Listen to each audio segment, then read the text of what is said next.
Hi guys, my name is Melody. Thanks for stopping by and welcome to this Booktube review of Where the Crawdads Sing by Delia Owens. I bought this book a while back before quarantine when I could actually go into a bookstore, but I have just finished it this week and I want to talk to you about it. Okay, so first of all, we'll read the synopsis. Apparently this has gotten rave reviews everywhere, but I'll read the synopsis and then we'll discuss a little bit about books. For years, rumors of the Marsh Girl have haunted Barkley Cove, a quiet town on the North Carolina coast. So in late 1969, when handsome Chase Andrews is found dead, the locals immediately suspect Kaya Clark, the so-called Marsh Girl. But Kaya is not what they say. Sensitive and intelligent, she has survived for years alone in the marsh that she calls home, finding friends in the gulls and lessons in the sand. Then the time comes when she yearns to be loved. When two young men from town become intrigued by her wild beauty, Kaya opens herself to a new life until the unthinkable happens. So basically what this book does, first of all, it starts with them finding the two boys finding the body of Chase Andrews. So that's like in the first part of the book. And then it goes back in time to when Kaya was a young child, where her mother left her and the rest of her brothers and sisters, but eventually the other older brothers and sisters leave, but she's too young, so she stays at home with her pa, who is a drunk, and a violent drunk as that, until he eventually leaves her to fend for herself. She goes about dodging social services and other people just so that she can live in this house or this shack in the marsh. She goes about getting food by collecting mussels in the sand and taking them to this jetty, which is owned by a black man called Jumpin', along with his wife Mabel. This is a place where it has a shop or a little store, a place to fill up the gas in your boat, that sort of thing. It's one of those type of, like, you just pull your boat in, do your thing and go out. She's taken care of a lot by Jumpin' and Mabel during the time, so they just kind of keep an eye out on her, make sure she's got enough. Even though some of the things that she brings them aren't good enough. There's also a boy named Tate who comes along into her life and helps to teach her how to read, and lets her have books, and so she's learning at home away from the environment of the town, because if she goes into the town looks down upon her as this girl that's just dirty, living out in the marshes. I'm not sure. I don't know what you would call that, unless I'd say a derogatory term that I do not like, but it is the sort of thing that people who are richer in towns would look very down upon. And she does run into Chase Andrews a few times in the book as well, and there's a bit of a love triangle going on here. Now, I can't tell you everything that goes down in the book without giving away some things.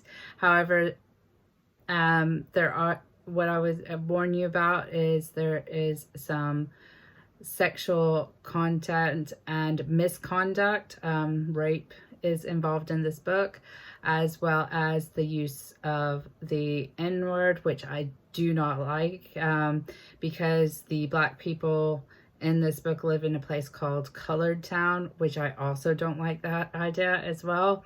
I know this is set back in the 60s and early 70s, and that was, it creates an entire picture, and I can see where this is appropriate for the time period that she's setting the book into. It's just something that I don't like in there. Also, what it is that even when that word was used by these boys that called Jumpin' that, Kaya hides in the forest and hits them in the back of the head with a bag full of jam. So basically, because she didn't like them doing that to her friend.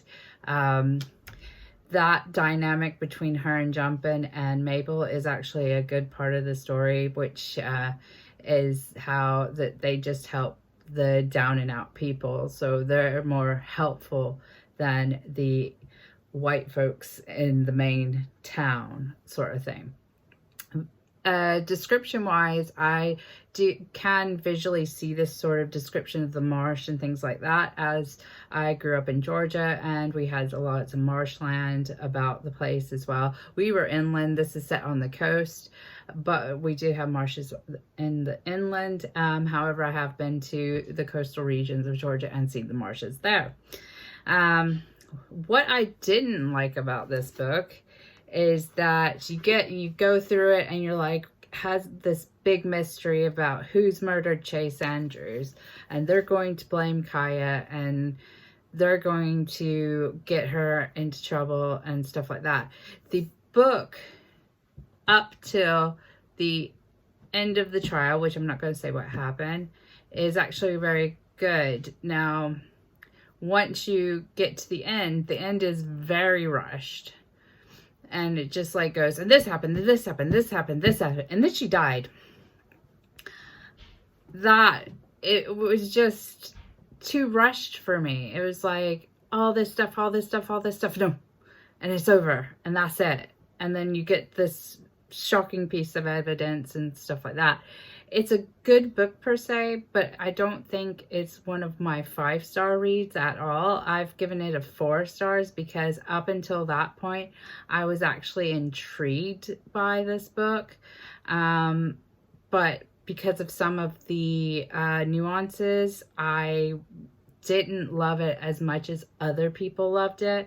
I might even say it's a 3.5 rather than a 4 for me, especially for that last bit of the book. Like I said, I'm not going to tell you what happens, but that last bit of the book just basically, don't know. I mean, it's a good read. You can read it within about 2 days or so, but I wouldn't say it's the best. It's not going to be something that is like, oh, I must read this book, all of it. For the most part, it does like push you along to want to read more until you get to the bits at the back, or towards the back, and then you're just like, oh, well, yeah, that's it. Okay.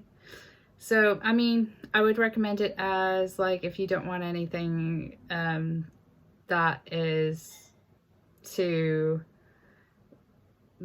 good of an ending, but if you're looking for something that you don't mind, a really short ending which basically goes through many years of someone's life within about 20 to 30 pages, then that's fine.